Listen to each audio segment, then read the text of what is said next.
Hello students, next reaction जो हम पढ़ रहे हैं वो है फोटो हैलोजनेशन ऑफ एल्केन। ठीक है, ये भी एक एल्केन की रिएक्शन है और एक इम्पॉर्टेंट रिएक्शन भी है। ठीक है, तो बोर्ड पॉइंट ऑफ व्यू से, ठीक है, और as well as competition exam के पॉइंट ऑफ व्यू से, नीट या जेईई की बात करूँ तो उस दोनों पॉइंट ऑफ व्यू से एक इम्पॉर्टेंट रिएक्शन है फोटो हैलोजनेशन ऑफ एल्केन। ये एक free radical substitution type reaction है, मतलब फ्री रेडिकल मैकेनिज्म के थ्रू यहाँ पर क्या हो रहा है, सब्स्टिट्यूशन हो रहा है। एक फ्री रेडिकल दूसरे फ्री रेडिकल को क्या करेगा, सब्स्टिट्यूट करेगा। ठीक है, अब यहाँ पे हो क्या रहा है, एल्केन को मैंने लिखा RH, मतलब कहीं ना कहीं कार्बन और हाइड्रोजन का बॉन्ड होगा, तो वो कार्बन हाइड्रोजन का बॉन्ड होमोलाइटिकली क्लेवेज हो गए और हैलोजन के साथ रिएक्शन करेगा in the presence of photon. ठीक है, जो कि हमें एनर्जी प्रोवाइड करता है, और वहां पर क्या बना लेगा, ये एल्काइल हैलाइड बना लेगा RH, और साथ में HX बना लेगा। ठीक है, एसिड बना लेगा HF, HCl, HBr, HI। ठीक है, कुछ भी हो सकता है, तो मैंने इन जनरल लिया X2। ये F2 भी हो सकता है, ठीक है, Cl2 भी हो सकता है, Br2 भी हो सकता है और I2 भी हो सकता है। ठीक, अब उनके अलग अलग हैलोजन को एक एक करके, ठीक है, एक एक, जैसे फ्लोरीन है तो उसको बोलते हैं फ्लोरीनेशन, क्लोरीन है तो क्लोरीनेशन, ठीक है, ब्रोमीन है तो ब्रोमिनेशन। तो इस तरीके से वन बाय वन हम देखेंगे कि क्या इफेक्ट पड़ता है इस रिएक्शन पे। तो पहले इन जनरल में बात कर रहा हूँ, तो ये जो रिएक्शन हो रही, तो उसके मैकेनिज्म की अगर मैं बात करूँ, ठीक है, इसकी मैकेनिज्म की अगर मैं बात करूँ,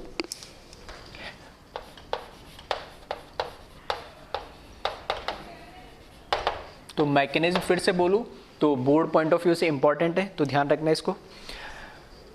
फर्स्ट इसमें स्टेप जो होता है, इनिशिएशन स्टेप होता है।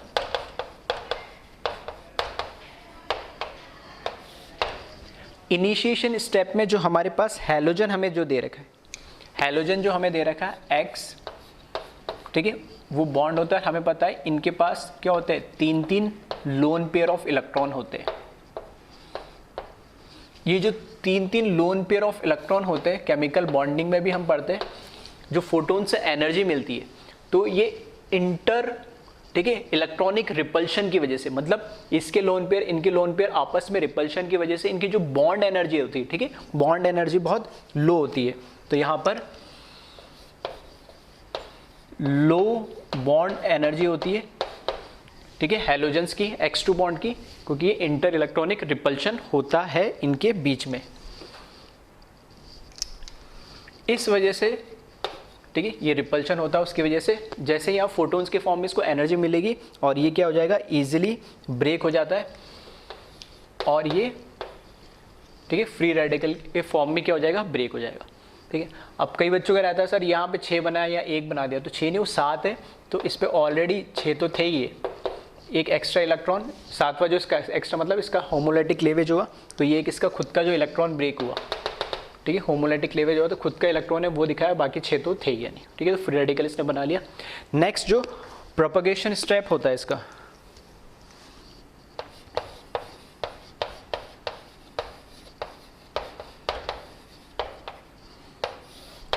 प्रोपगेशन स्टेप के अंदर जो फ्री रेडिकल बना है हैलोजन का, वो रिएक्शन करता है। ठीक है,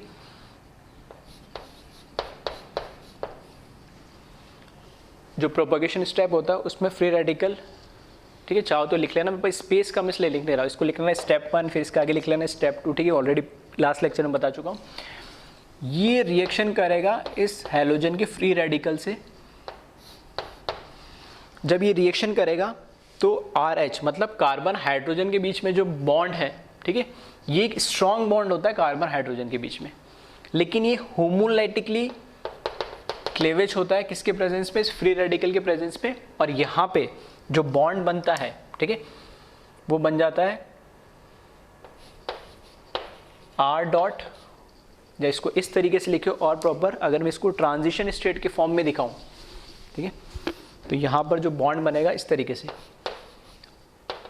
R और H के बीच में बॉन्ड, ठीक है, ब्रेक हो रहा होता है, और X के बीच में बॉन्ड बन रहा होता है। ये क्या ट्रांजिशन स्टेट होती है, और यहाँ पर फाइनली R डॉट प्लस यहाँ पर HX बॉन्ड बन जाता है।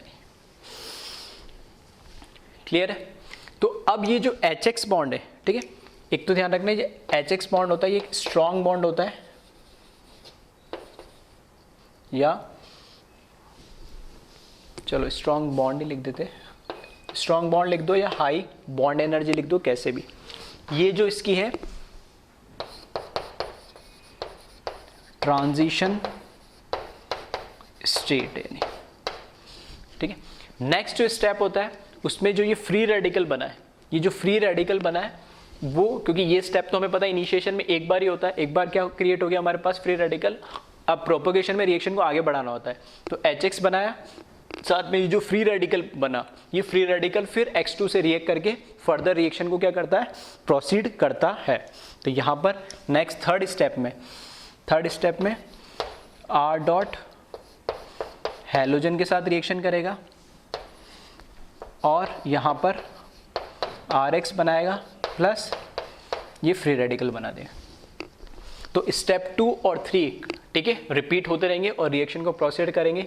ये जो फ्री रेडिकल बना है वापस ये स्टेप 2 रिपीट करेगा, ये क्या करेगा फिर एल्केन के एक अलग मॉलिक्यूल के साथ रिएक्ट करके R डॉट का फ्री रेडिकल बनाएगा, R डॉट फिर X2 के साथ रिएक्शन करेगा, फिर फ्री रेडिकल बनेगा। इस तरीके से स्टेप 2 और 3 कंटिन्यूसली क्या हो जाएंगे, रिपीट हो जाएंगे जब तक रिएक्शन कंप्लीट नहीं हो जाती है। और लास्ट फिर बात करें टर्मिनेशन की, ठीक है, ये स्टेप 1, स्टेप 2, स्टेप 3 और फिर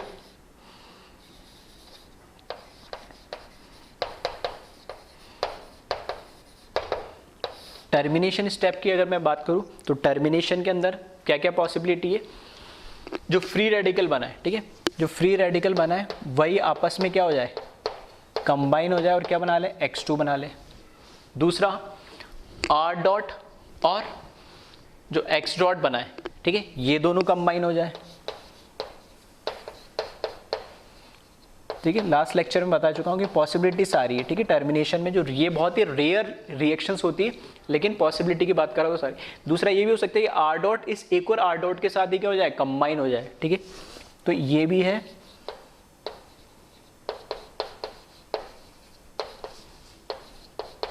ठीक है, हालांकि इसमें जो मेजर प्रोडक्ट है वो एल्काइल हैलाइड ही बनता है वो, ठीक है, ये ऐसा ना हो कि किसी के दिमाग में चल रहा हो कि यहाँ पे एल्केन है तो सिमेट्रिकल एल्केन बन जाएगा, नहीं, ठीक है। हाँ, एडवांस लेवल पे क्वेश्चन हो या ऐसा ऑप्शन हो तो उसमें हम देख सकते हैं बनने की पॉसिबिलिटी 100 में से एक मॉलिक्यूल या 1000 1 लाख में से एक मॉलिक्यूल बन सकता है, लेकिन ये पॉसिबिलिटी की बात कर रहा हूँ तो ये हो सकता है। टर्मिनेशन स्टेप वैसे रेयर होते हैं, ठीक है, बहुत कम होते हैं, जब रिएक्शन सारी खत्म हो जाती है तब ये, क्योंकि ये जो मॉलिक्यूल्स होंगे RH और X2 इनका जो नंबर होता है उसके अंदर, ठीक है, जो एक मोल बोलो तो तुम समझ सकते हो कितना Na, ठीक है, एवोगैड्रो नंबर मतलब 6.023 इंटू 10⁻23 पार्टिकल्स होते हैं ये, और ये कितने बनेंगे इनिशियली 1 2 3 4, तो ये इनकी रिएक्शन आपस में होने की, क्योंकि इनकी, ठीक है, जो नंबर्स है वो बहुत कम होते हैं, तो ये रिएक्शन होने की जो पॉसिबिलिटी बहुत ही रेयर होती है, ठीक।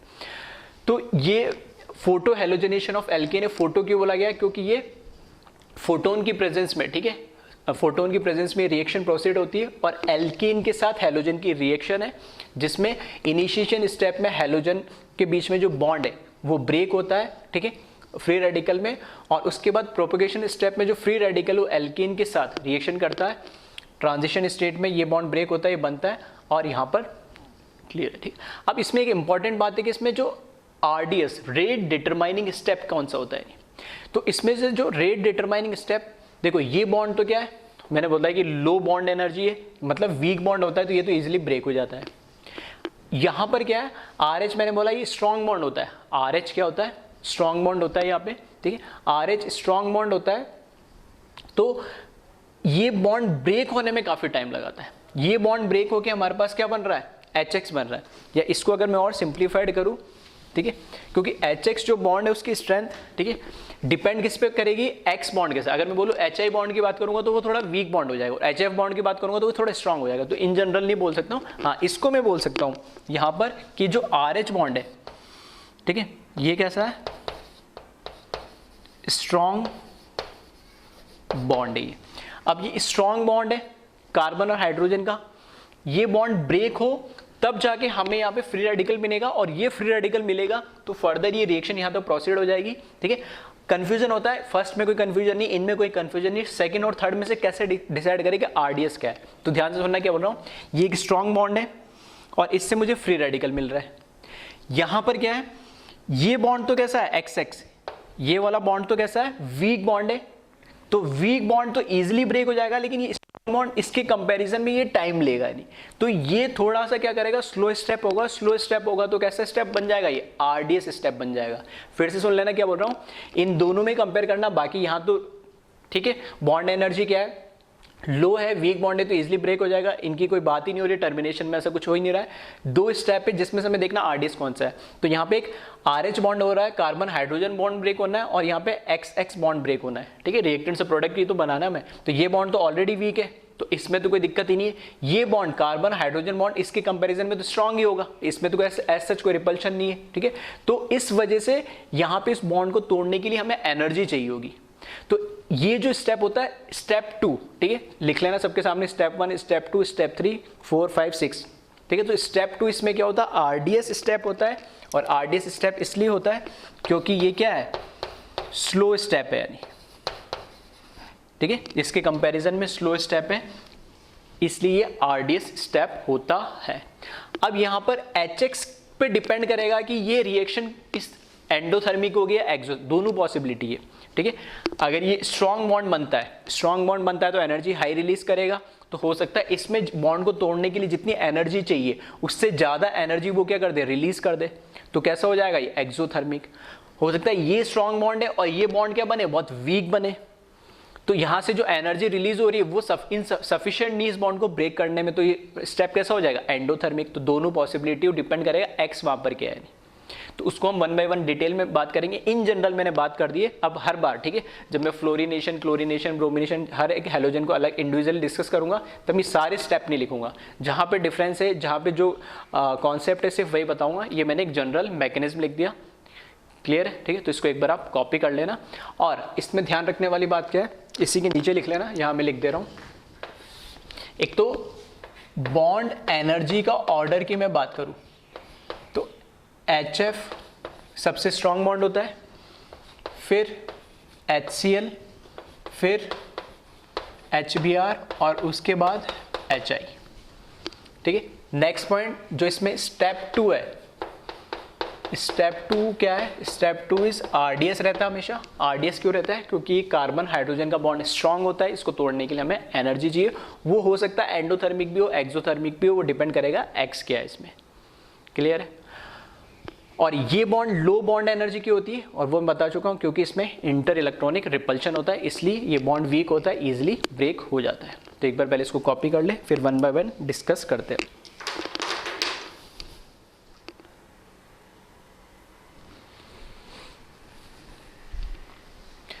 अब बात करते हैं इसी में, ठीक है, एक एक हैलोजन को हम 1 बाय 1 स्टडी करेंगे। तो सबसे पहले बात कर रहे हैं फ्लोरिनेशन, मतलब फोटो हेलोजनेशन करवा रहे हैं हम, photo halogenation of alkene with fluorine, तो उसको हम बोलते हैं फ्लोरिनेशन, ठीक है। यहाँ फ्लोरीन हमने यूज करा है। तो अब रिएक्शन देखोगे तो कुछ अजीब सा लिखा है, जो हमने अभी देखा था रिएक्शन में कि एल्काइल हैलाइड बन रहा था, तो यहाँ पे कुछ ऐसा एल्काइल हैलाइड नहीं बन रहा है, ठीक है। तो जब एल्केन की रिएक्शन फ्लोरीन से कराओगे in the presence of photon, तो यहां पर जो फ्लोरीन है वो पूरे एल्केन को कन्वर्ट कर देगा कार्बन के अंदर, और साथ में बना लेगा HF। ऐसा क्यों हो रहा है, ठीक है, तो इसको समझे। जैसे मैकेनिज्म हमने देखा था वहां पर जनरल, उसमें फर्स्ट जो स्टेप था, ठीक है, मैकेनिज्म के अंदर जो फर्स्ट स्टेप था इनिशिएशन, ठीक है, उसमें फ्लोरीन और फ्लोरीन के बीच में जो बॉन्ड है वो H म्यू के प्रेजेंस में फ्री रेडिकल में क्या हो जाएगा, कन्वर्ट हो जाएगा, ब्रेक हो जाएगा। और नेक्स्ट जो प्रोपगेशन स्टेप था उसमें एल्कीन के साथ ये जो रिएक्शन होगी और ये बना लेता है यहां पर CH3 CH2 फ्री रेडिकल, यहां से H निकाल लेगा और ये बना लेगा HF, ठीक है। तो ये स्टेप तो सेम ही, इसमें फिर अलग क्या है, अलग ये कि जो रिएक्शन ये हो रही है, अब जो इसमें HF जो बॉन्ड होता है, ठीक है, जो HF जो बॉन्ड होता है वो हाईली स्टेबल होता है या बहुत स्ट्रॉन्ग बॉन्ड होता है। यहाँ पे कार्बन हाइड्रोजन बॉन्ड ब्रेक हो रहा है और हाइड्रोजन फ्लोरीन का बॉन्ड बन रहा है, तो तो कार्बन हाइड्रोजन हमने बोला था ये RDS स्टेप होता है, और कार्बन हाइड्रोजन बॉन्ड इसमें क्या होता है, थोड़ा स्ट्रांग होता है, तो उस बॉन्ड को ब्रेक करने के लिए एनर्जी चाहिए होती है। तो जो ये HF बॉन्ड बनता है, तो बॉन्ड बनता है तो एनर्जी रिलीज होती है, तो इतनी हाई एनर्जी इसमें रिलीज होती है कि ये बॉन्ड तो ब्रेक होता है ही है, ठीक है, ये बॉन्ड तो आसानी से ब्रेक हो जाता है, साथ के साथ बहुत सारी इसमें से एनर्जी और रिलीज होती है। नहीं तो ये जो स्टेप होता है इस केस में, ठीक है, हाईली एक्सोथर्मिक होता है ये, ठीक है, हाईली एक्सोथर्मिक स्टेप होता है। अब इससे क्या हुआ, हाईली एक्सोथर्मिक स्टेप हो तो फायदा ये कि कार्बन हाइड्रोजन बॉन्ड आसानी से ब्रेक हो जाएगा, ठीक है, क्योंकि इस रिएक्शन में जो जितनी एनर्जी इन्वॉल्व होनी चाहिए, मतलब जितनी एनर्जी हमें चाहिए इस बॉन्ड को ब्रेक करने के लिए, उससे ज्यादा एनर्जी तो रिलीज कर दे रहा है। वो तो अच्छी बात है कि ज्यादा एनर्जी रिलीज कर रहा है, तो ये बॉन्ड आसानी से ब्रेक हो जाएगा ओवरऑल रिएक्शन के अकॉर्डिंग। बट इतनी ज्यादा एनर्जी रिलीज कर रहा है कि ये जो इनिशिएशन स्टेप हम बोलते हैं कि एक ही मॉलिक्यूल या कुछ मॉलिक्यूल ये ब्रेक होता है फोटोन के प्रेजेंस में फ्री रेडिकल फ्लोरीन में, तो ये जो एनर्जी इतनी हाई होती है, ठीक है, आप अज्यूम कर सकते हो कि ऐसे फ्लोरीन के जो मॉलिक्यूल इसके अंदर पड़े रिएक्शन के अंदर, उनको भी क्या कर देती है, होमोलाइटिकली क्लेवेज कर देती है। फर्दर ये एनर्जी होती है वो यूज होती है ऐसे बहुत सारे मॉलिक्यूल को फ्री रेडिकल में कन्वर्ट कर देगी, और ऐसे अगर बहुत सारे फ्री रेडिकल मॉलिक्यूल के अंदर कन्वर्ट हो जा रहे हैं तो ये फर्दर इसी जो हमें यहाँ पे फ्री रेडिकल मिला है, ठीक है, एल्केन का, उसके साथ ये फर्दर रिएक्शन करके, ठीक है, फर्दर रिएक्शन करके और HF बना लेता है, और HF बनाएगा तो और ज्यादा एनर्जी रिलीज होगी और ज्यादा फ्लोरीन क्या हो जाएंगे, ब्रेक हो जाएंगे, और इस तरीके से एक एक करके सारे जो हाइड्रोजन है, ठीक है, सारे जो हाइड्रोजन है उनको क्या कर लेता है, ये हटा देता है, और सिर्फ अकेला क्या बचेगा, लास्ट में कार्बन बचता है। आ रहा है डिफरेंस कहां से समझ में आ रहा है कि HF बॉन्ड होता है बहुत स्ट्रॉन्ग बॉन्ड होता है, स्ट्रॉन्ग बॉन्ड होने की वजह से, ठीक है, ये वेरी स्ट्रॉन्ग बॉन्ड, ठीक है, HF का जो बॉन्ड होता है वेरी स्ट्रॉन्ग होता है, तो उसमें से जो एनर्जी लिबरेट हो रही है वो एनर्जी ऐसे फ्लोरीन के जो मॉलिक्यूल उनको और ज्यादा क्या कर देते, ब्रेक कर देते, फ्री रेडिकल में कन्वर्ट कर देते, और वो फ्री रेडिकल के मॉलिक्यूल फर्दर जो ऑलरेडी फ्री रेडिकल में कन्वर्ट हुआ है एल्केन, उसमें से भी और होमोलाइटिकली क्लेवेज करके हाइड्रोजन निकाल देते, और ऐसे करके एक एक करके सारे हाइड्रोजन भी निकल जाएंगे, कार्बन कार्बन के बीच में बॉन्ड ब्रेक हो जाएगा और सबको अलग कर देते हैं, और सिर्फ क्या बचेगा लास्ट में, सब HF में कन्वर्ट हो जाएगा, तो HF बनेगा और सिर्फ कार्बन यहाँ पर बच जाता है। यानी तो ये एक तरीके की अनकंट्रोलेबल रिएक्शन होती, इतनी हाई एनर्जी रिलीज होती है कि इसको हम कंट्रोल नहीं कर पाते। एक बार रिएक्शन स्टार्ट होना शुरू हुई तो जब तक सारा एल्केन कार्बन में नहीं कन्वर्ट हो जाएगा रिएक्शन रुकती नहीं, स्टॉप नहीं होती है, तो एक अनकंट्रोलेबल रिएक्शन है। फिर भी है कि किसी को है कि जबरदस्ती नहीं मुझे फ्लोरिनेशन करवाना है, ठीक है, मुझे तो बनाना है यहाँ पर एल्काइल फ्लोराइड ही बनाना है, तो अगर आपको रिएक्शन करानी है तो ये ऐसा एक इनर्ट एटमॉस्फेयर हमें लेना पड़ेगा जिसमें, ठीक है, फ्लोरीन की जो रिएक्शंस जो ये हो रही है, ठीक है, जो बार बार ये फ्री रेडिकल में कन्वर्ट हो रखा है, इसको हम कंट्रोल कर सके। कैसे कंट्रोल करेंगे, कोई भी इनर्ट एटमॉस्फेयर लाइक हम नाइट्रोजन की प्रेजेंस में इसकी रिएक्शन कराएंगे, ठीक है, बहुत हाई अमाउंट में हम नाइट्रोजन ले ले और उसकी प्रेजेंस में रिएक्शन कराएंगे, तब हम उसको फर्दर थोड़ा क्या कर सकते हैं, कंट्रोल कर सकते हैं रिएक्शन को। तो एक इनर्ट एटमॉस्फेयर में फिर भी थोड़ी सी कंट्रोलेबल होती है, और इन जनरल सिर्फ हमने ये ले लिया एल्केन और फ्लोरीन, तो ये अनकंट्रोलेबल रिएक्शंस हो जाती है जिसको फर्दर कंट्रोल करना पॉसिबल नहीं होता है। तो एज सच, ठीक है, सिर्फ समझाने के लिए मैंने बता दिया था। School board exam point of view से और कंपटीशन एग्जाम में तो बस ये पूछ लेगा कि फ्लोरिनेशन पॉसिबल है या नहीं है, कोई ऐसी कोई रिएक्शन दे के प्रोडक्ट दे देगा, तो ये प्रोडक्ट दे देगा या फिर वो प्रोडक्ट दे देगा क्या यहाँ पर इथाइल फ्लोराइड दे देगा, तो तुम्हें ये पता होना चाहिए कि फ्लोरिनेशन तो पॉसिबल ही नहीं होता है फोटो एलिजिनेशन में, तो उसमें प्रोडक्ट वो नहीं बनेगा, वो आपको इतना पता होना चाहिए। तो एज सच मैं बात करूं तो फ्लोरिनेशन का कोई सिग्निफिकेंस नहीं है, क्योंकि रिएक्शन होती ही नहीं है तो फिर उसकी सिग्निफिकेंस ही क्या हो जाती है, खत्म हो जाती है। इसी तरीके से नेक्स्ट हम आयोडीनेशन पढ़ेंगे, उसकी भी कोई सिग्निफिकेंस नहीं होती है, रीजन अलग अलग है, ठीक है, तो वो हम देखेंगे। पहले तो ये आप समझ ले कि फ्लोरिनेशन का कोई सिग्निफिकेंस नहीं होता है, ठीक है, ये एज सच कोई इंपॉर्टेंट नहीं है, ना तो हमारे बोर्ड पॉइंट ऑफ व्यू से, ना ही, ठीक है, competition exam point of view से। हाँ, अगर आ सकता है क्वेश्चन तो ये आ सकता है 1 नंबर में बोर्ड के एग्जाम में कि फ्लोरिनेशन पॉसिबल है या नहीं, और नहीं पॉसिबल है तो रीजन क्या है, ठीक है। और कंपटीशन एग्जाम में इस तरीके से दे देंगे, यहाँ पर रिएक्टेंट लिख के दे देंगे और प्रोडक्ट 4 ऑप्शन दे देंगे। तो इन जनरल अगर फोटो एलिमिनेशन समझ लिया आपने और आपको नहीं पता तो आप प्रोडक्ट वही बनाओगे एल्काइल फ्लोराइड, और अगर पता है तो आप एग्जैक्ट प्रोडक्ट बता सकोगे, ठीक है। तो पूरा मैकेनिज्म नहीं लिख रहा हूँ, बस जहाँ जो चेंज था, जो डिफरेंस था, मैंने वही बताया। अब इसमें जो 2-3 पॉइंट है उनको चाहो तो आप लिख लेना। फर्स्ट पॉइंट इसमें यही है कि it is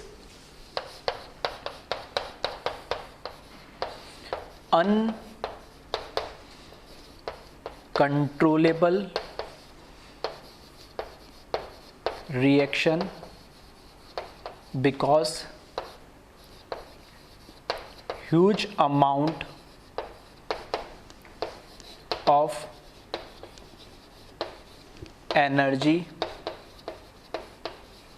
released in step 2, या फिर मैं RDS लिख देता हूँ, RDS step due to high bond energy of HF, hydrogen fluoride. Next point इसमें लिखना है, this reaction can be takes place in presence of inert atmosphere like nitrogen. ठीक है, तो इसको कॉपी कर ले एक बार।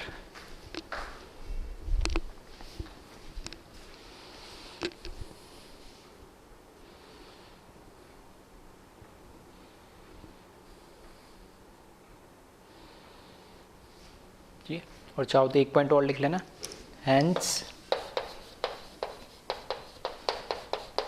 no significance of fluorination।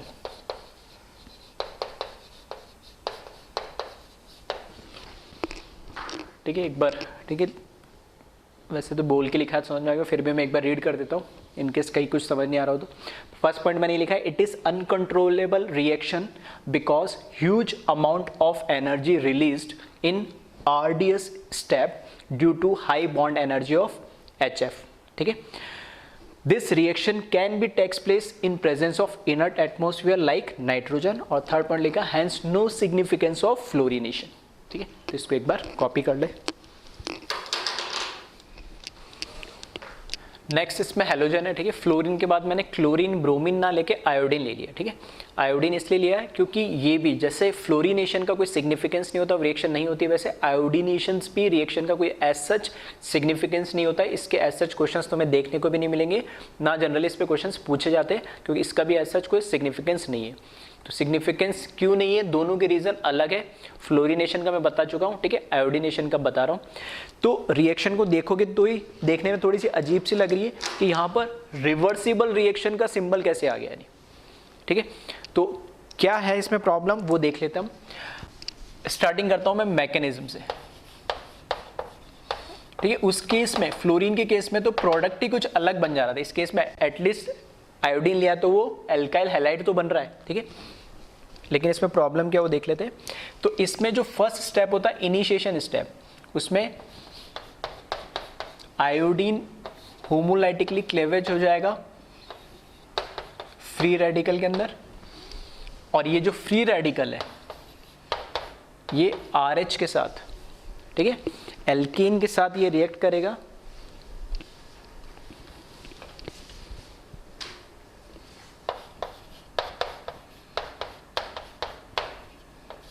Alkene के साथ ये रिएक्ट करेगा और यहां पर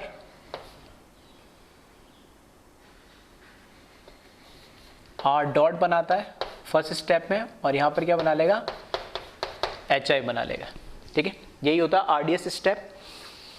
RDS स्टेप में क्या होता है, एल्केन फ्री रेडिकल के साथ कंबाइन होके, ठीक है, HI बना लेता, साथ में फ्री रेडिकल बना लेता, और ये फ्री रेडिकल फिर I2 के साथ रिएक्शन करेगा और RI बना लेगा, और फिर वापस से I dot free radical produce कर देगा, और वो थर्ड स्टेप होगा, और ये सेकंड थर्ड स्टेप रिपीट होते रहते हैं।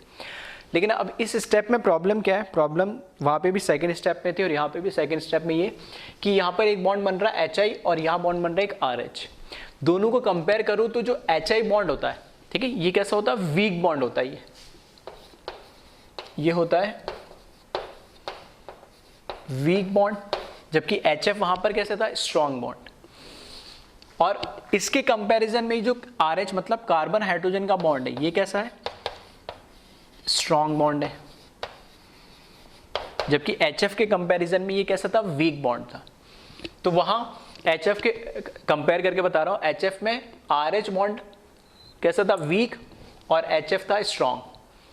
तो वीक बॉन्ड से स्ट्रॉन्ग बॉन्ड बन रहा है तो एनर्जी रिलीज हो रही थी, यानी तो एक्सोथर्मिक हो गई थी रिएक्शन। यहां स्ट्रॉन्ग बॉन्ड से वीक बॉन्ड में कन्वर्ट हो रहा है, तो इस स्ट्रॉन्ग बॉन्ड को तोड़ने के लिए जितनी एनर्जी चाहिए उतनी से यहां से प्रोड्यूस नहीं हो रही, तो ये स्टेप कैसा हो जाएगा, एंडोथर्मिक। ठीक है, तो यहां पर ये जो स्टेप है, ठीक है, ये है एंडोथर्मिक स्टेप होता है। तो इस वजह से ये जो रिएक्शन होती है वो होती है एंडोथर्मिक रिएक्शन हो जाती है। तो मैंने कहा था कि इन जनरल हम इसमें कह नहीं सकते कि हमेशा एंडो होगी या एक्सो होगी, वो डिपेंड करेगा उसके साथ हैलोजन कौन सा है। तो फ्लोरीन के केस में वो एक्सोथर्मिक रिएक्शन थी, जबकि आयोडीन के केस में ये एक्सोथर्मिक रिएक्शन है। अब रीजन क्या है, रीजन ये है पहली चीज कि स्ट्रॉन्ग बॉन्ड से वीक बॉन्ड में कन्वर्ट ही नहीं होना चाहेगा। ठीक है, कोई रिएक्शन स्टेबल से अनस्टेबल फॉर्म में क्यों होना चाहेगी, बॉन्ड इसलिए बना रही है क्योंकि उसको स्टेबिलिटी चाहिए, और स्टेबिलिटी कैसे मिलेगी, स्ट्रॉन्ग बॉन्ड बनाएगा, स्ट्रॉन्ग बॉन्ड बनाएगा तो एनर्जी रिलीज होगा, एनर्जी रिलीज होगी तो स्टेबिलिटी अपना आप बढ़ जाएगी। या उल्टा हो रहा है, स्ट्रॉन्ग बॉन्ड तोड़ के वीक बॉन्ड बनाएगा तो ऑब्वियस ही बात है कि एनर्जी उसको देने पड़ेगी तो सिस्टम की ओवरऑल एनर्जी बढ़ जाएगी, तो अनस्टेबल हो जाएगा। तो अगर मैं इसके ग्राफ की बात भी करूं, ठीक है, अगर ग्राफ की बात करूं मैं एनर्जी डायग्राम की, तो यहाँ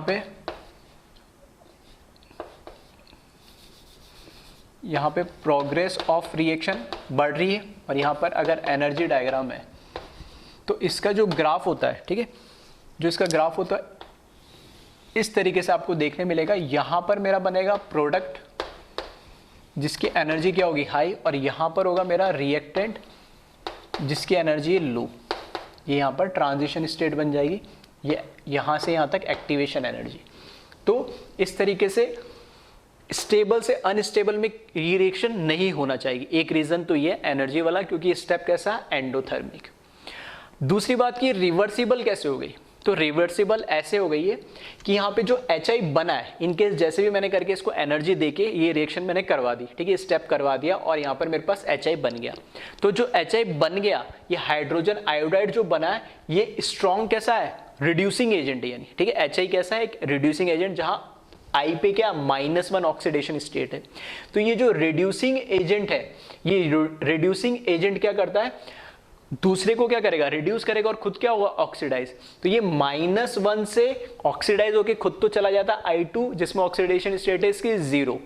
तो HI खुद तो हो गया ऑक्सीडाइज, और रिड्यूस किसको कर दिया, RI को रिड्यूस करके फिर से किस में कन्वर्ट कर दिया इसने, RH में। इसलिए रिवर्सिबल है। ये रिएक्शन फॉरवर्ड डायरेक्शन में तो तब जाएगी जब मैं इसको एनर्जी दूंगा, ठीक है। तो जैसे तैसे मैंने इसको फॉरवर्ड डायरेक्शन में ले गया, लेकिन जैसे ये HI बना तो ये खुद अपने आप में रिड्यूसिंग एजेंट है, तो ये वापस दोनों आपस में रिएक्ट करके और ये इसको किस में कन्वर्ट कर दे रहा, RH और I2 के अंदर, यानी इसलिए रिएक्शन क्या है, रिवर्सिबल है। HI एक रिड्यूसिंग एजेंट है, तो वे क्या करते हैं, RI को रिड्यूस करके RH में कन्वर्ट कर देता है, और खुद ऑक्सीडाइज होके HI से I2 में कन्वर्ट हो जाता है। इस वजह से रिवर्सिबल रिएक्शन है, इसलिए इस रिएक्शन का कोई सिग्निफिकेंस भी नहीं है। फिर वही बात कि नहीं, जबरदस्ती रिएक्शन तो मुझे करवानी, अगर ये रिएक्शन आपको करवानी है तो एक स्ट्रॉन्ग ऑक्सीडाइजिंग एजेंट लो आप। स्ट्रॉन्ग ऑक्सीडाइजिंग एजेंट क्या होगा, फॉर एग्जांपल जैसे मैंने ऑक्सीडाइजिंग एजेंट लिया, ऑक्सीडाइजिंग एजेंट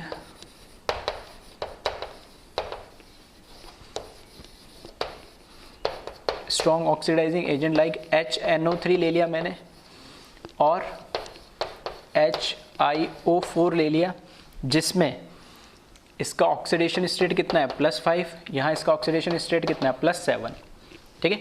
तो ये ऑक्सीडाइजिंग एजेंट दूसरे को ऑक्सीडाइज करेंगे, खुद क्या होंगे, रिड्यूस होंगे, ठीक है। तो +5 से मैक्सिमम से रिड्यूस ही होगा, और ये भी रिड्यूस होगा, ठीक है।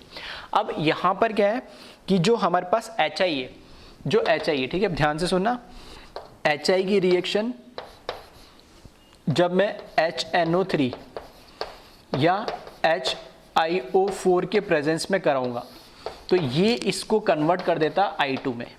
यहाँ पर इसकी ऑक्सीडेशन स्टेट देखोगे तो -1 और यहाँ पे ऑक्सीडेशन स्टेट 0, मतलब ये HI को क्या कर दे रहा, ऑक्सीडाइज कर दे रहा I2 में। तो वो तो पहले भी हो रहा -1 से या 0 में, ठीक है, यहाँ -1 है और यहाँ पे 0, ये तो अपने आप खुद भी हो रहा था, बिल्कुल सही है नहीं। जब वहाँ पर हो रहा था तो ये जब खुद क्या हो रहा था, ऑक्सीडाइज हो रहा था, तो रिड्यूस इसको कर रहा था। अब की बार जब ये ऑक्सीडाइज होगा तो रिड्यूस कौन होंगे, HNO3 या HI4 में से कोई रिड्यूस होगा, RI एल्काइल हैलाइड रिड्यूस नहीं होगा, यानी पहली बात तो। दूसरा फायदा इसका क्या है कि हमने पढ़ा है केमिकल इक्विलिब्रियम और उसमें हमने एक प्रिंसिपल पढ़ा है LCP, ली चिटलियर प्रिंसिपल, ठीक है। LCP क्या कहता है कि अगर मेरे पास यहाँ पर, ठीक है, मैंने HNO3 के प्रेजेंस में रिएक्शन कराई है, तो जो HI रिड्यूसिंग एजेंट बना है मेरा यहाँ पे, ठीक है, मेरे को वो प्रॉब्लम क्रिएट कर रहा है, तो मैं कह रहा हूँ कि इसकी रिएक्शन HNO3 या HiO4 के प्रेजेंस में करा दो, तो ये क्या कर देगा, HI को कन्वर्ट कर देगा I2 में। इससे दो फायदे, यानी पहला फायदा कि HI जो यहाँ पे बन रहा है वो इसको रिड्यूस नहीं करेगा, ठीक है, और ये इसमें कन्वर्ट भी I2 में हो जाएगा। इससे फायदा क्या है, फायदा ये कि हमें पता है LCP के अकॉर्डिंग अगर प्रोडक्ट जो हमें बन रहा है उसको अगर हम निकालते जाए, प्रोडक्ट जो हमें बन रहा है उसकी कंसंट्रेशन को अगर हम कम करते जाए, तो रिएक्शन अपने आप किस डायरेक्शन में जाएगी, फॉरवर्ड डायरेक्शन में जाएगी। तो HI अपने आप किस में कन्वर्ट होता जा रहा है, मतलब पहले ऐसे समझ लो HI अपने आप खत्म होते जा रहा है, HI जैसे खत्म होगा प्रोडक्ट की कंसंट्रेशन कम हो रही है, तो रिएक्शन कहाँ जाएगी, फॉरवर्ड डायरेक्शन में, पहला फायदा। दूसरा, LCP ये भी कहता है कि अगर आपने रिएक्टेंट की कंसंट्रेशन बढ़ा दी है, रिएक्टेंट की कंसंट्रेशन बढ़ा दी तो भी रिएक्शन कहाँ जाएगी, उसके अपोजिट काम करेगी, मतलब उसको कम करने की कोशिश करेगी। दो काम हो रहे हैं। LCP कहता है जो भी इफेक्ट होता है उसको अपोज करती है, तो हमने क्या करा, HI की कंसंट्रेशन जो प्रोडक्ट बन रहा है उसको हम कम कर रहे हैं, तो इसको बढ़ाने के लिए भी फॉरवर्ड डायरेक्शन में जाएगी, और इस HI को एक्चुअल में कन्वर्ट किस में कर रहा है, I2 में। तो मतलब रिएक्टेंट की कंसंट्रेशन बढ़ जा रही है, रिएक्टेंट की कंसंट्रेशन बढ़ जा रही है, तो उसको भी कम करने के लिए LCP के अकॉर्डिंग रिएक्शन भी फिर भी कहाँ जाएगी, कम करने के लिए फॉरवर्ड डायरेक्शन में। तो दोनों तरीके से रिएक्शन कहाँ जा रही है, फॉरवर्ड डायरेक्शन में। तो नॉर्मली तो रिएक्शन रिवर्सिबल रहती है और इतनी इफेक्टिव नहीं रहती, इनसिग्निफिकेंस रहती है, लेकिन अगर स्ट्रॉन्ग ऑक्सीडाइजिंग एजेंट आपने यूज कर लिया, तो स्ट्रॉन्ग ऑक्सीडाइजिंग एजेंट क्या करता है, जो यहाँ HI as a reducing agent काम कर रहा है, उस रिड्यूसिंग एजेंट को ऑक्सीडाइज खुद कर देगा, और एल्काइल हैलाइड है वो रिड्यूस नहीं होगा, और HI की कंसंट्रेशन कम होगी तो रिएक्शन अपना फॉरवर्ड डायरेक्शन में जाएगी, और रिएक्टेंट की कंसंट्रेशन भी, क्योंकि I2 बन रहा है HI से, तो I2 बन रहा है तो रिएक्टेंट की कंसंट्रेशन बन गई तो भी रिएक्शन का जाएगी, फॉरवर्ड डायरेक्शन में जाएगी, ठीक है। तो थोड़ा डीप नॉलेज वैसे अगर आप ध्यान रखो एडवांस लेवल पे, ठीक है, और कई बार पूछ भी लेता है मेंस JEE में भी, अगर पूछ ले कि HNO3 के प्रेजेंस में हम रिएक्शन कराएंगे तो क्या इफेक्ट होता है, ठीक है, तो थोड़ा ये भी आप ध्यान रख सकते हो।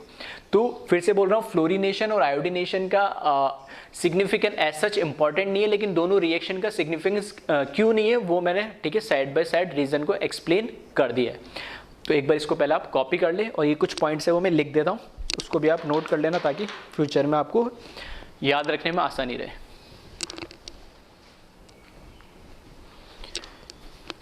इसी के ये पॉइंट्स जो मैंने बोले, ठीक है, उन्हीं को मैंने पॉइंट्स में लिख दिया। तो फर्स्ट पॉइंट ये लिखा है, it is a endothermic reaction because bond energy of RH, that is carbon hydrogen, CH bond higher than HI hydrogen fluoride bond. Second लिखा है, HI produced in reaction act as reducing agent that reduces RI again into RH and oxidize itself to iodine। और next point लिखा है फिर, in presence of strong oxidizing agent like HNO3 or HiO4 reaction can takes place in which oxidising agent, ठीक है, OA लिखा है, oxidising agent oxidises HI into I2 which results concentration of product that is HI decreases and concentration of reactant that is I2 increases, that favor reaction in forward direction according to LCP, ठीक है। तो points मैंने इसलिए लिख दिए क्योंकि यही कुछ, ठीक है, 2 4 5 महीने बाद जब वापस रिएक्शन को देखोगे तो तुम्हें समझ में नहीं आ रहा होता हो क्या रहा है यहाँ पे, ठीक है, फिर वही पूछोगे वापस वो जीरो पर आ जाओगे, इसलिए मैंने लिख दिए पॉइंट्स। और कई बार कहता हूँ कि अगर तुम्हें, ठीक है, क्योंकि हर बात हर जगह इतने सारे पॉइंट्स मेरे लिए लिखना पॉसिबल नहीं होता है, ठीक है, मेरे पास लिमिटेशन होती है, ठीक है, बोर्ड एक है उस पर बार बार, ठीक है, लिखना और इस तरह की थ्योरी, ठीक है, डिक्टेट करवाना थोड़ा मेरे को सही नहीं लगता है रिकॉर्डेड लेक्चर में, तो इसलिए जहाँ इंपॉर्टेंट होता है मैं खुद लिख देता हूँ। फिर भी तुम्हें लगता है कि मेरे लिए याद रखना या हो सकता है मैं भूल जाऊँ, तो ठीक है, खुद से अपने, ठीक है, अपनी लैंग्वेज में, जिस भी लैंग्वेज में चाहो, ठीक है, उसके नीचे पॉइंट्स लिख लिया करो, कोई दिक्कत नहीं है, ठीक है, अपने कुछ सेल्फ पॉइंट्स भी होने चाहिए।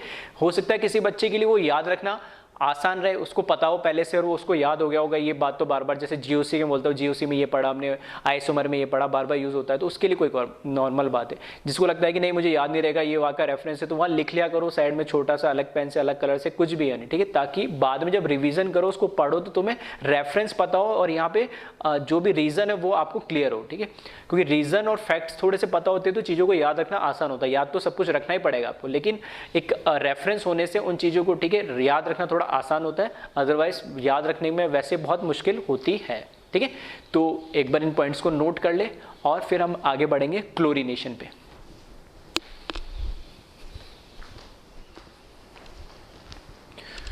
नेक्स्ट हम बात करते हैं क्लोरीनेशन की, ठीक है। फ्लोरीनेशन की हम बात कर चुके हैं, आयोडीनेशन की बात कर चुके हैं, और दोनों के एज सच कोई फिजिकल सिग्निफिकेंस नहीं होती। इसमें जो इंपॉर्टेंट हो जाता है होता है क्लोरीनेशन और ब्रोमिनेशन, ठीक है। तो क्लोरीनेशन की बात हम स्टार्ट करते हैं एग्जाम्पल से। तो यहाँ मैं लिख रहा हूँ एक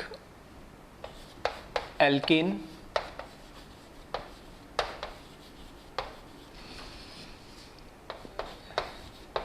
क्लोरीनेशन करा दिया फोटोन के प्रेजेंस में,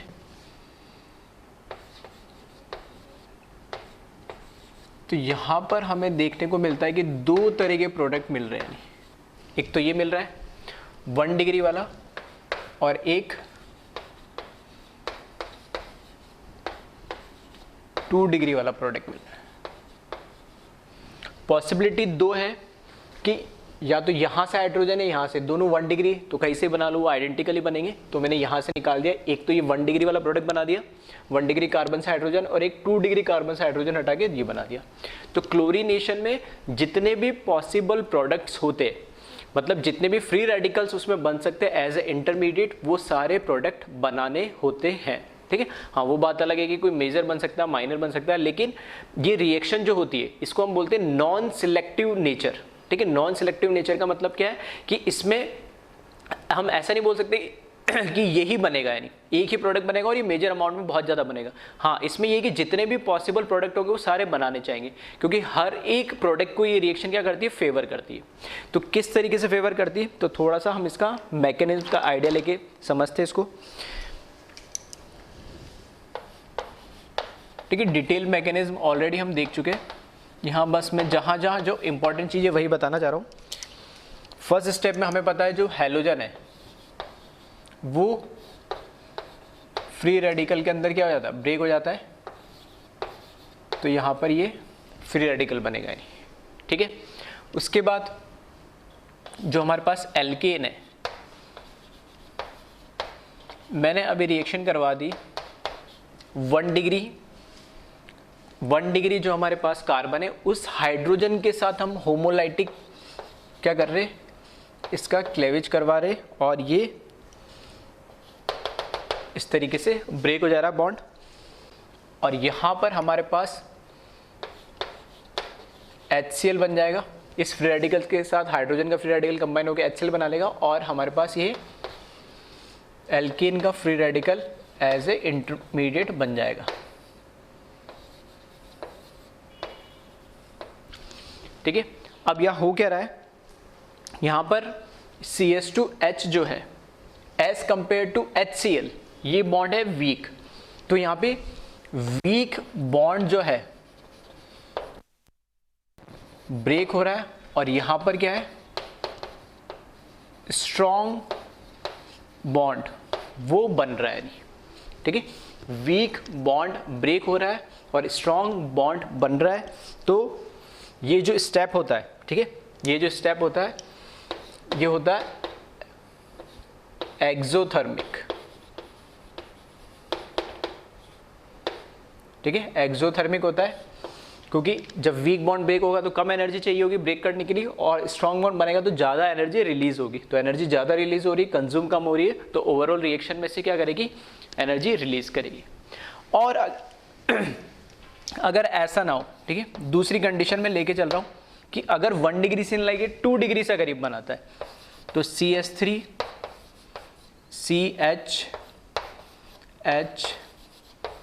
CH3 के साथ, ठीक है, अगर 2 डिग्री कार्बन के हाइड्रोजन के साथ ये रिएक्शन करता है और HCl बना लेता है तो यहाँ पर 2 डिग्री बनेगा, फ्री रेडिकल बनेगा। और इस केस में देखोगे यहाँ पे तो ये CH बॉन्ड ब्रेक होगा, ठीक है, और वापस से यहाँ CH हमें पता है कैसा वीक बॉन्ड है जो कि ब्रेक हो रहा है, और HCl कैसा है, स्ट्रॉन्ग बॉन्ड है जो बन रहा है। तो ओवरऑल ये रिएक्शन भी कैसे होगी, एक्सोथर्मिक ही होगी। तो कहने का मतलब सिंपल इतना है कि 1 डिग्री कार्बन से हाइड्रोजन निकले या 2 डिग्री कार्बन से हाइड्रोजन निकले या 3 डिग्री कार्बन से हाइड्रोजन निकले, क्लोरीनेशन के केस में कार्बन हाइड्रोजन बॉन्ड ब्रेक हो रहा है और साथ में हाइड्रोजन क्लोरीन, ठीक है, HCl का बॉन्ड बन रहा है, तो ये ऑलवेज उससे स्ट्रांग होगा। तो इस केस में रिएक्शन हमेशा कैसे होती है, एक्सोथर्मिक होती है।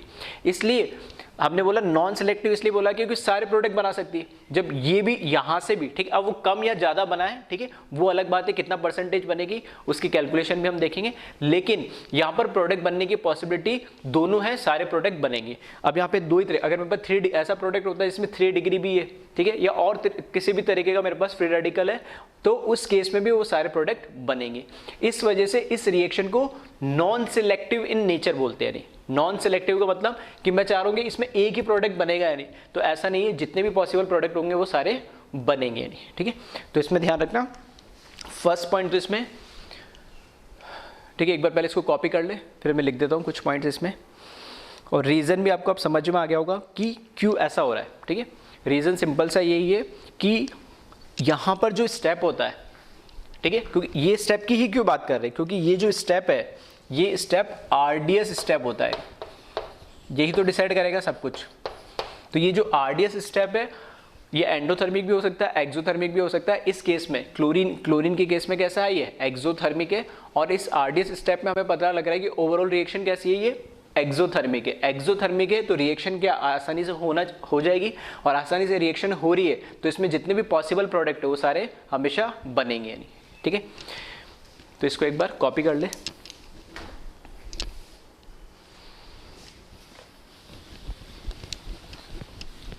तो ये फर्स्ट पॉइंट इसमें ध्यान रखना, ऑब्जेक्टिव में इस तरीके से पूछ सकता है, क्लोरीन, फ्लोरीन, ब्रोमीन, आयोडीन देख के कौन सी सिलेक्टिव है कौन सी नॉन सिलेक्टिव है। तो जो क्लोरीनेशन है, ठीक है, फ्लोरीनेशन और आयोडीनेशन, उसका तो ऐसा कोई सिग्निफिकेंस है नहीं। क्लोरीनेशन जो होता है वो नॉन सिलेक्टिव होती है, और इसी का उल्टा ब्रोमिनेशन जो होता है वो सिलेक्टिव इन नेचर होता है, ठीक है। तो उसका रीज़न क्या है वो भी हम देखेंगे।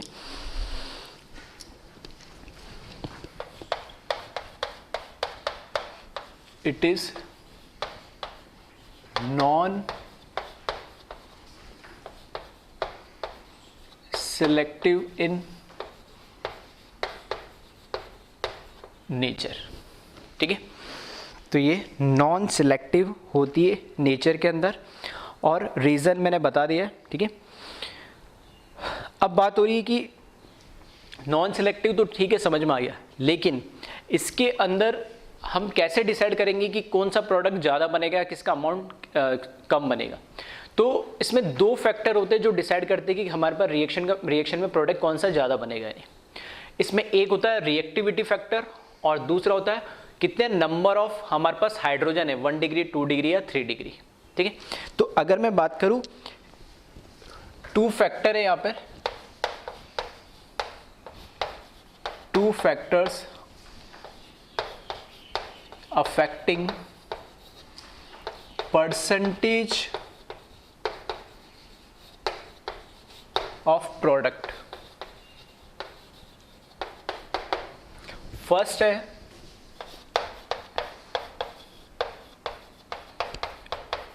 रिएक्टिविटी, ठीक है। तो जो रिएक्टिविटी है वो रिएक्टिविटी इस चीज पे डिपेंड करेगी कि जो हमारे पास इंटरमीडिएट जो बन रहा है, जो फ्री रेडिकल बनाता है, जैसे एक 1 डिग्री फ्री रेडिकल बनाता है और एक 2 डिग्री फ्री रेडिकल बनाता है आरडीएस स्टेप में, वो कितना स्टेबल है। जितना ज्यादा वो स्टेबल बनेगा उतना ही रिएक्शन क्या जाएगा, फॉरवर्ड जाएगा, उसकी रिएक्टिविटी भी क्या होगी, ज्यादा होगी। ठीक है, तो रिएक्टिविटी जो फैक्टर है इसमें ध्यान रखना, ये एक्सपेरिमेंटल एक वैल्यू है। ठीक है, फिर भी जनरली एग्जाम में, ठीक है, जेई मेंस पे या नीट लेवल के बेसिस पे मैं बात नहीं कर रहा हूं, अगर आ जाता है उसमें क्वेश्चन, तो उसमें ये जो रिएक्टिविटी फैक्टर होता है वो उसकी वैल्यू है उसका रेशियो। ठीक है, रिएक्टिविटी जो रेशियो के फॉर्म में जनरली गिवन दे रखा होता है, रिएक्टिविटी जो रेशियो होता है वो जनरली गिवन होता है, नहीं उसको यूज करके आपको कैलकुलेशन करनी है, अगर एग्जैक्ट आपको परसेंटेज कैलकुलेट करनी है। अगर नहीं दे रखी है बाय डिफॉल्ट, ठीक है, बाय डिफॉल्ट अगर नहीं दे रखी है तो ये रिएक्टिविटी जो फैक्टर है या रिएक्टिविटी जो रेशियो है, ठीक है, उस रिएक्टिविटी रेशियो को ही आपको यूज करना है अगर आपको कुछ डेटा गिवन नहीं दे रखा है तो। ठीक है, तो रिएक्टिविटी रेशियो की अगर मैं बात करूं तो R reactivity of 1 degree, reactivity of 2 degree और रिएक्टिविटी ऑफ 3 डिग्री, ये होता है 1:3.5:4.8। ठीक है, 1:3.5:4.8। और देख लो कि 1 डिग्री से ज्यादा 2 डिग्री, 2 डिग्री से ज्यादा 3 डिग्री, तो हमें पता ही है कि 3 डिग्री क्या होगा, सबसे ज्यादा स्टेबल होता है। स्टेबल होने की वजह से, ठीक है, उसका रिएक्टिविटी रेशियो भी ऑब्वियस ये बात है बढ़ता जाएगा। लेकिन बहुत ज्यादा डिफरेंस भी नहीं है, 1 है फिर 3.5 है फिर 4.8 है। ठीक है, ऐसा तो नहीं 1 है एक 100 हो गया फिर 1000 हो गया, इस तरीके से। तो इस वजह से सारे प्रोडक्ट बनने की पॉसिबिलिटी है। तो पहला फैक्टर हो गया रिएक्टिविटी, तो रिएक्टिविटी फैक्टर के अकॉर्डिंग देखेंगे तो 3 डिग्री के प्रोडक्ट बनने की सारे ज्यादा कैपेबिलिटी है। उसके बाद दूसरा जो फैक्टर है वो है number of hydrogen atom. Number of hydrogen atom का मतलब क्या है कि 1 डिग्री कितने नंबर ऑफ हाइड्रोजन एटम है, 2 डिग्री कितने नंबर ऑफ हाइड्रोजन एटम है और 3 डिग्री कितने नंबर ऑफ हाइड्रोजन एटम है। 1 डिग्री हाइड्रोजन एटम जितने ज्यादा होंगे उतना ही वो क्या बनेगा, 1 डिग्री फ्री रेडिकल बनेगा। तो कहने का मतलब है अगर 1 डिग्री हाइड्रोजन जितने ज्यादा होंगे तो कॉलिजन, ठीक है, उसमें जो प्रोबेबिलिटी होगी कॉलिजन होने की वो सबसे ज्यादा होगी। फिर अगर 2 डिग्री ज्यादा है तो उसमें पॉसिबिलिटी ज्यादा होगी। अगर 3 डिग्री ज्यादा है, कोई अल्टीमेटली निकालना है कि हाइड्रोजन निकालना है, क्लोरीन फ्री रेडिकल जाएगा और हाइड्रोजन को क्या करेगा, होमोलिटिक लेवेज करके उसके साथ बॉन्ड बनाएगा। तो क्लोरीन की रिएक्शन होने की प्रोबेबिलिटी उसी के साथ ज्यादा होगी जिसके हाइड्रोजन ज्यादा होंगे। 1 डिग्री के साथ ज्यादा कॉलिजन होंगे, वो ज्यादा हाइड्रोजन होंगे तो ज्यादा कॉलिजन होंगे, ज्यादा कॉलिजन होंगे तो प्रोडक्ट बनने की प्रोबेबिलिटी उसमें ज्यादा बनेगी। अगर 2 डिग्री के ज्यादा होंगे तो वहां 2 डिग्री की बनेगी। ठीक है, तो इस तरीके से हम इसको रिप्रेजेंट कर रहे हैं। N1 डिग्री का मतलब है number of 1 degree hydrogen atom and 2 degree number of 2 degree hydrogen atom. ठीक है, इस तरीके से हम लिख लेंगे। और इसी तरीके से N3 degree number of 3 degree hydrogen atom. Clear है। अब मुझे निकालना है कि 2 फैक्टर की हमने बात तो कर ली है, अब 2 फैक्टर की जो बात करिए उन 2 फैक्टर पे किस तरीके से प्रोडक्ट जो हमारा बन रहा है उसकी परसेंटेज डिपेंड करती है। तो इस फॉर्मूले को ध्यान रखना, एक इन जनरल लिख रहा हूं मैं यहाँ पे, ठीक है, फिर वहाँ पे एक एलोब्रेट करके भी लिख दूंगा। अगर मेरे पास कोई एक प्रोडक्ट बन रहा है जिसका परसेंटेज ऑफ x डिग्री मतलब अगर 1 डिग्री होता तो 1 डिग्री, 2 डिग्री होता तो 2 डिग्री, 3 तो 3, ठीक है, परसेंटेज ऑफ x डिग्री, ठीक है, वो किसके बराबर होगा, वो जो भी फॉर एग्जांपल 1 डिग्री है तो 1 डिग्री की रिएक्टिविटी रेशियो की वैल्यू वहां से जो दे रखी है मल्टीप्लाई बाय, ठीक है, उसके कितने नंबर ऑफ हाइड्रोजन एटम है उस 1 डिग्री के, डिवाइड बाय समेशन ऑफ जितने भी टोटल वहां पर, ठीक है, 1 डिग्री, 2 डिग्री, 3 डिग्री है, उन सब का क्या प्रोडक्ट। ठीक है। ये थोड़ा सा मैंने जनरलाइज लिखा, ये भी थोड़ा आपको एक बिल्कुल समझ में आएगा।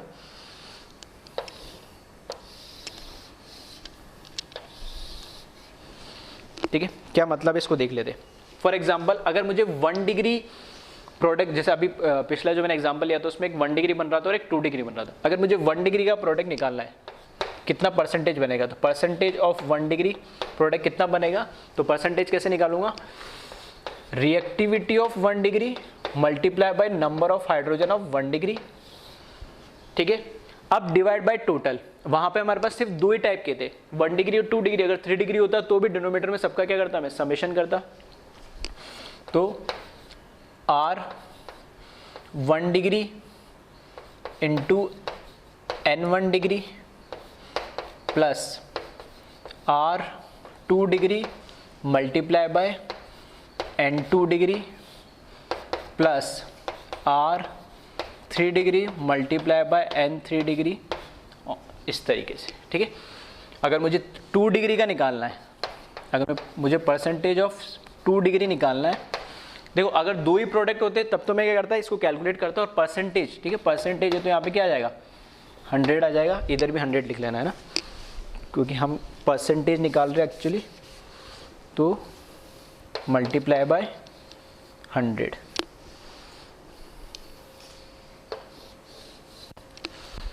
देखो अगर हमारे पास 2 ही टाइप के प्रोडक्ट बन रहे हैं तो एक की अगर आपने कैलकुलेशन कर ली तो परसेंटेज निकाल रहे, तो ऑब्वियस ही बात है अगर ये जितना ही बन रहा है 40 30 बन रहा है तो 100 माइनस कर लेंगे तो अपना आप ही आ जाएगा। और वैसे फिर भी आपको क्रॉस वेरीफाई करना है तो बस फॉर्मूला यूज़ कर लेना। अब जब R2 के लिए निकालोगे तो R2 degree into number of hydrogen of atom of 2 degree और नीचे वापस टोटल आ जाएगा। अब इसमें जैसे अभी उस लास्ट एग्जाम्पल में ये नहीं था तो इसकी वैल्यू क्या आएगी, अपना आप 0 आ जाएगी बस।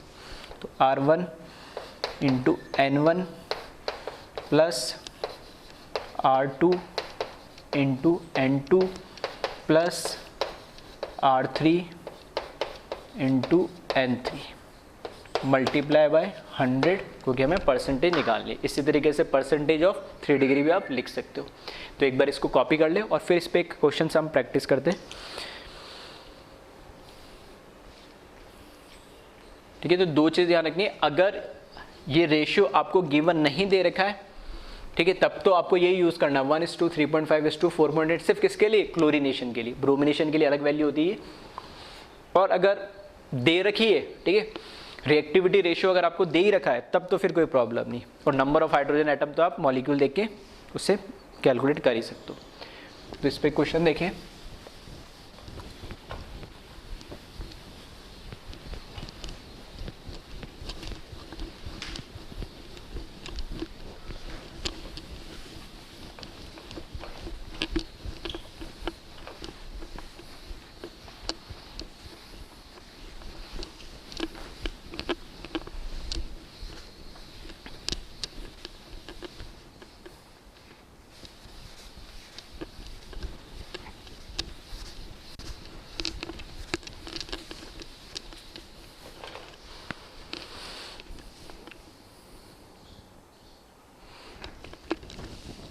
ठीक है, क्वेश्चन लिख ले इसमें, कैलकुलेट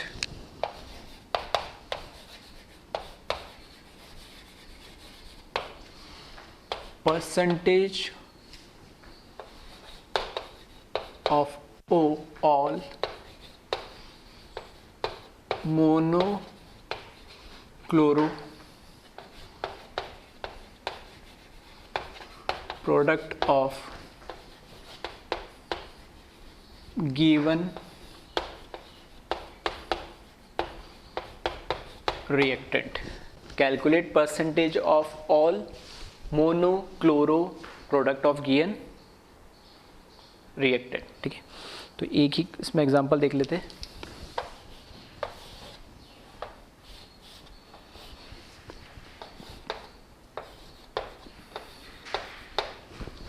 ठीक है, पहले तो आप प्रोडक्ट बना ले, इसमें क्या क्या बनेंगे, तो जितने भी पॉसिबल प्रोडक्ट हो बना ले इसमें। तो यहाँ देखें, ये 1 डिग्री 1 डिग्री 1 डिग्री सारे आइडेंटिकल है, तो एक प्रोडक्ट तो मैं ये बना ले रहा हूँ, यहाँ पर आ गया क्लोरीन। ठीक है, कहीं पे भी लगा लो। प्लस दूसरा यहाँ पर एक ये 3 डिग्री, तो ये 3 डिग्री वाला। तो 2 तरह के प्रोडक्ट इसमें बन जाएंगे। अब दोनों की परसेंटेज निकालनी है मुझे, ठीक है। तो अगर मैं इसका 1 डिग्री और 3 डिग्री को अगर मैं यहाँ पे नाम दे दूँ, इसको ए नाम दे देता हूँ और इस प्रोडक्ट को बी नाम दे देता हूँ। तो मुझे निकालना है परसेंटेज ऑफ ए, और ए को क्या बोल सकता हूँ, परसेंटेज ऑफ 1 डिग्री प्रोडक्ट, ठीक है। परसेंटेज ऑफ ए निकालना है तो फॉर्मूला क्या है, R1 degree into N1 degree, ठीक है, और समेशन ऑफ, ठीक, क्योंकि मेरे पास 2 ही तरीके तो मैं 2 ही लिख रहा हूँ। सिर्फ 1 डिग्री है मेरे पास और क्या है 3 डिग्री है। यहाँ पर इसको देखोगे तो ये 1 डिग्री 1 डिग्री 1 डिग्री और ये 3 डिग्री, 2 ही तरीके मेरे पास क्या है हाइड्रोजन है। तो यहाँ पर मैं लिख रहा हूँ R1 degree into N1 degree plus R2 degree into N2 2 degree multiply by 100। तो बस वैल्यू लिख लें, कुछ नहीं दे रखा हमें क्वेश्चन में, तो हम क्या वही लेके चलेंगे वैल्यू। तो R1 डिग्री की रिएक्टिविटी रेशियो की वैल्यू होती 1 मल्टीप्लाई बाय कितने, 1 डिग्री हाइड्रोजन एटम है। तो देखना 3 इधर होंगे, 3 इधर होंगे और 3 इधर होंगे, तो टोटल कितना हो गए 9, 1 इंटू 9। डिनोमिनेटर में देखें तो वापस यहाँ क्या लिख दूंगा मैं 1 इंटू 9, ये वैल्यू तो सेम ही होगी दोनों, प्लस 3.5 वैल्यू आ जाएगी रिएक्टिविटी की वैल्यू 2 डिग्री, सॉरी यहाँ पर अब 3 डिग्री है तो इसको करेक्ट कर लेना, ये 3 हो जाएगा और ये भी 3 हो जाएगा, तो ये कितना हो जाएगा 4.8 हो जाएगा, ये सॉरी 4.5 हो जाएगा।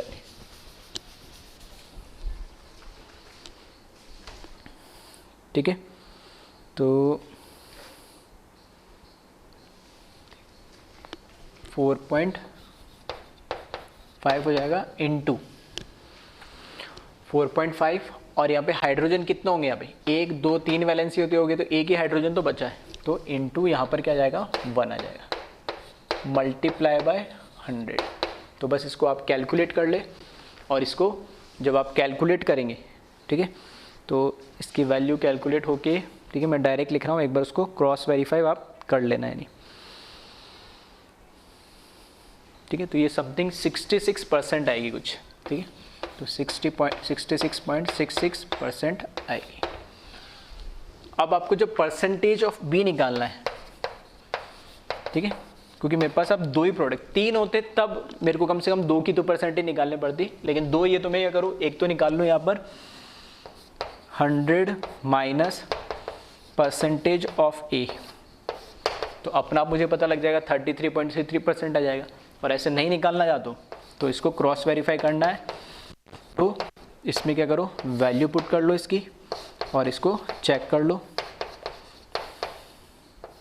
ठीक है। 2 लिख रहा हूँ मैं, 3 कर लेना इसको ना बार बार, plus R3 degree into N3 degree into 100, तो इसकी वैल्यू कितनी आ जाएगी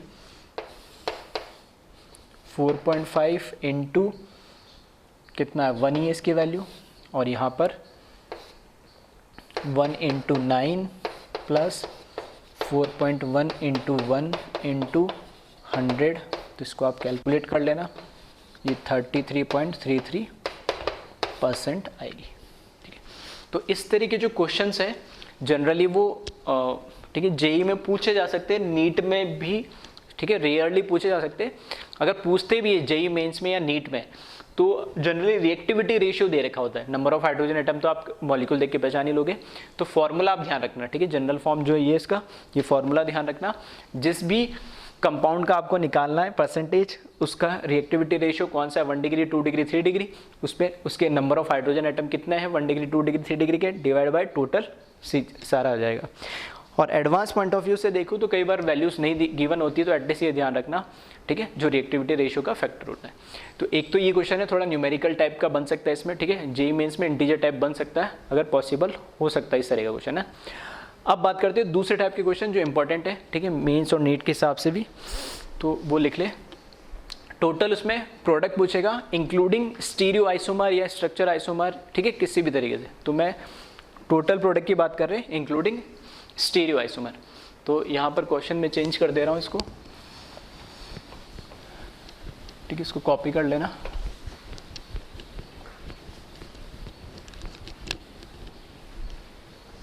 calculate total number of product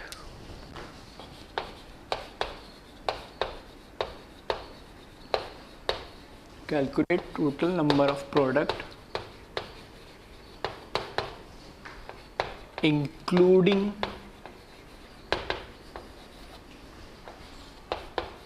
stereo isomer, ठीक है। और यहां से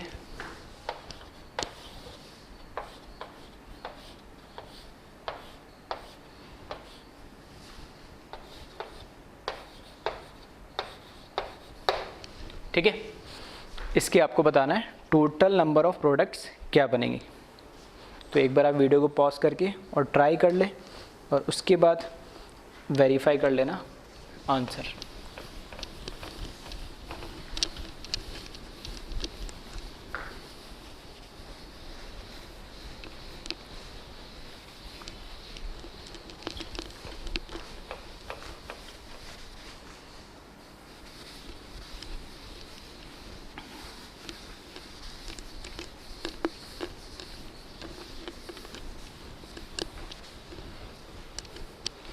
ठीक है, तो प्रोडक्ट आपने बना लिए होंगे, तो एक बार चलो चेक कर लेते हैं।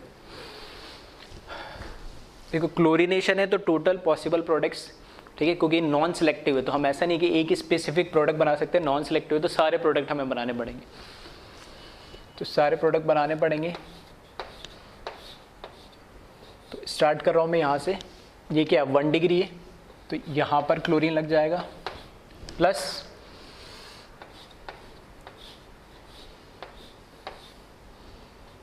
फिर यहाँ हो गया, फिर यहाँ पर 3 डिग्री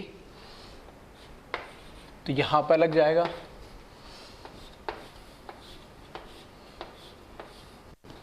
फिर यहाँ पर आओगे तो ये 2 डिग्री हो जाएगा, फिर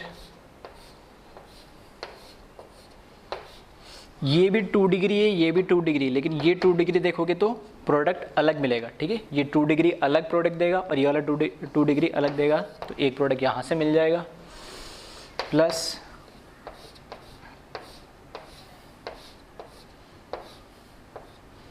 ठीक है, और यहाँ से 2 डिग्री से देखोगे तो ये प्रोडक्ट एक अलग मिल जाएगा। ये तीनों ही 2 डिग्री है तो ऐसा नहीं 2 डिग्री का एक ही प्रोडक्ट बनेगा, जहाँ पर प्रोडक्ट का डिफरेंस मिलेगा वह प्रोडक्ट भी क्या हो जाएंगे, ऑल पॉसिबल प्रोडक्ट हमें बनाने हैं, ठीक है।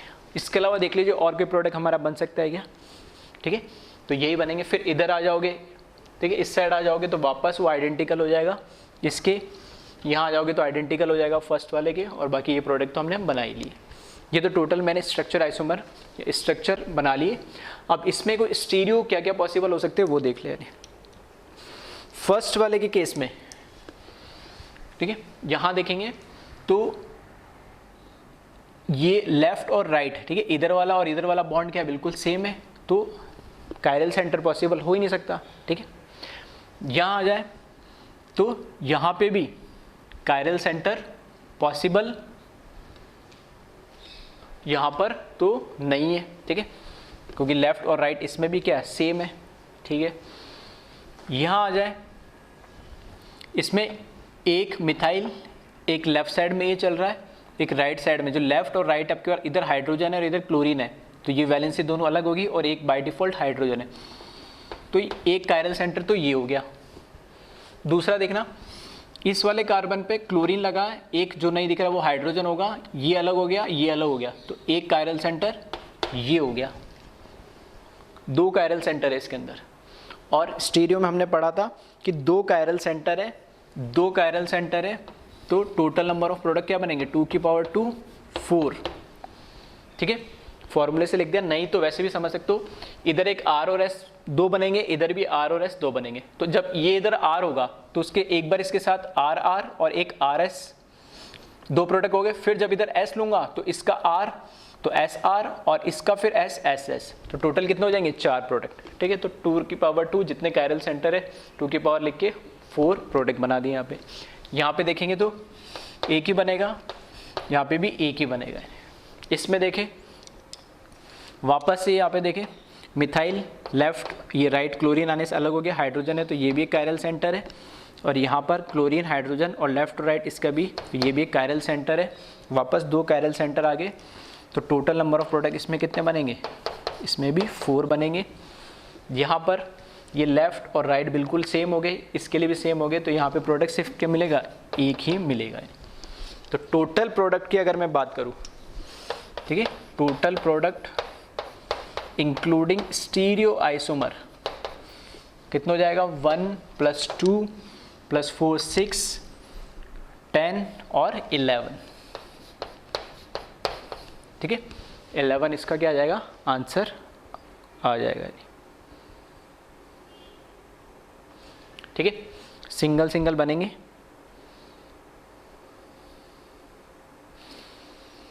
ठीक है। तो इस तरह के क्वेश्चंस पूछे जाते हैं अक्सर, ठीक है, क्लोरीनेशन पे, इसलिए इंपॉर्टेंट हो जाता है कि इसमें परसेंटेज वाले क्वेश्चंस भी बनते हैं, और दूसरे इस तरीके के क्वेश्चन जिसमें हर तरह के क्लोरीनेशन में, ठीक है, नॉन सिलेक्टिव है तो हर तरह के प्रोडक्ट बनेंगे, और उन प्रोडक्ट में भी, ठीक है, आपको अगर स्टीरियो आइसोमर बोल दिया तो वो भी आपको चेक करना पड़ेगा, ठीक है। अब लास्ट हम बात कर लेते हैं ब्रोमिनेशन की, तो एक बार इसको कॉपी कर ले जल्दी से।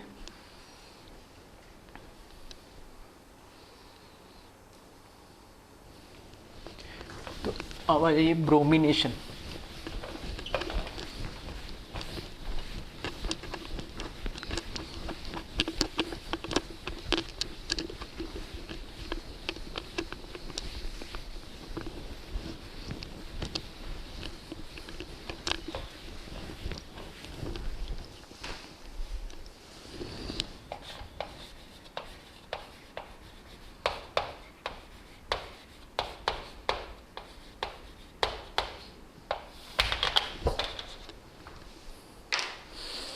ठीक है, ब्रोमिनेशन के लिए एग्जांपल लेता हूँ मैं, सेम एग्जांपल ले लेते चलो, CH3 CH2 CH3,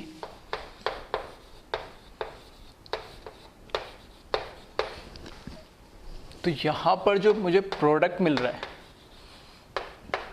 वो मिल रहा है ये 2 डिग्री वाला, और एक ही प्रोडक्ट लिखा मैंने इस बार, ठीक है, 2 प्रोडक्ट नहीं लिखे, 1 डिग्री वाला और 3 डिग्री वाला है। रीज़न इसका ये, अगर हम मैकेनिज्म की अगर बात करें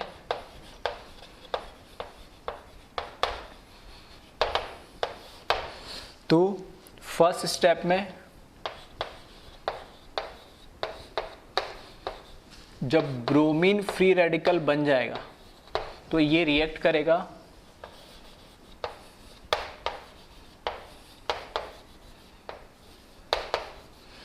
ठीक है, पॉसिबिलिटी में दोनों लिख दे रहा हूं, तो यहां पे बनेगा HBr plus CH3 CH2 CH2 free radical, और CH3 CHH CH3 प्लस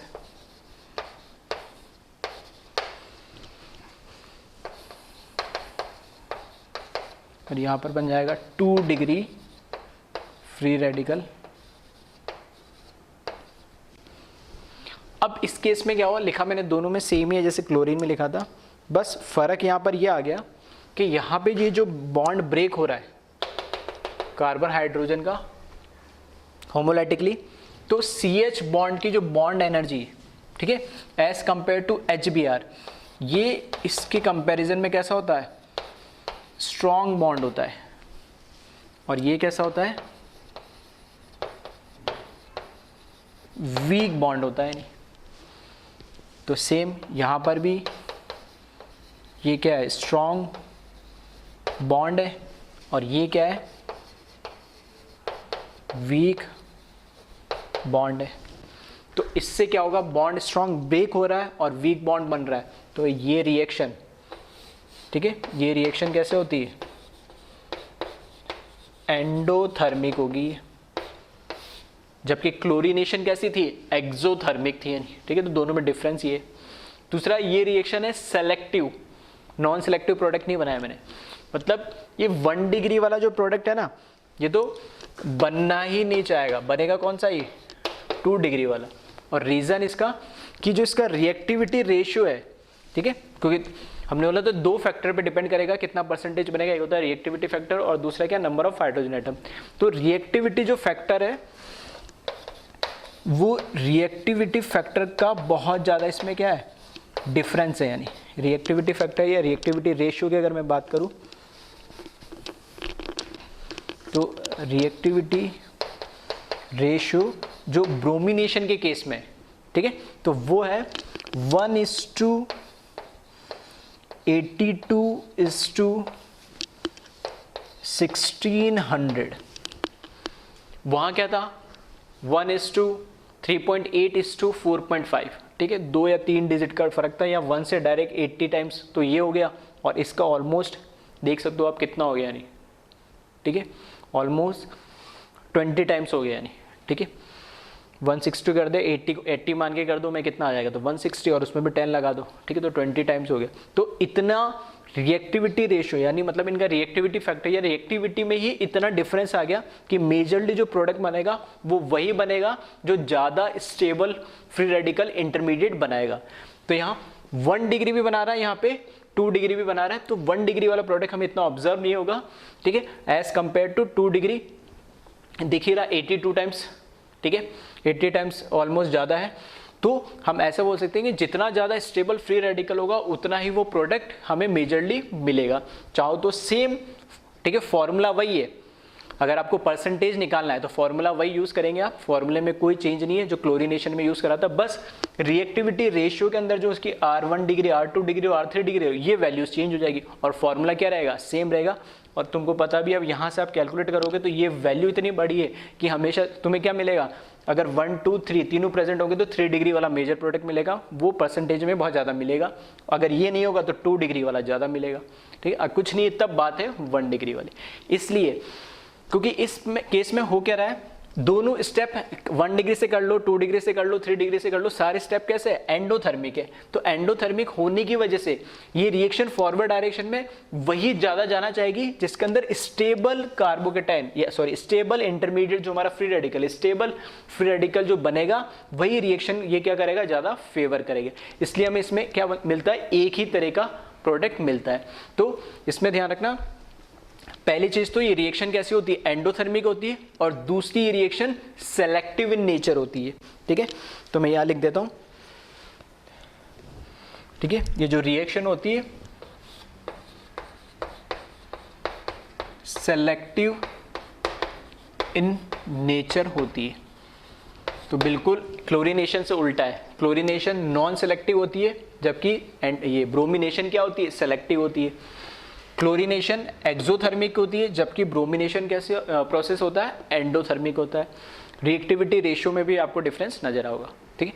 तो क्लोरीनेशन जब भी आ जाएगा तो आप ऑल पॉसिबल प्रोडक्ट्स बनाओगे, जबकि क्लोरीनेशन आएगा तो आप एक ही तरह का प्रोडक्ट बनाओगे यानी, ठीक है। तो एक बार पूरे फोटो हेलोजनेशन जो हमने पढ़ा है उसको एक बार फिर से ध्यान से देख लेना।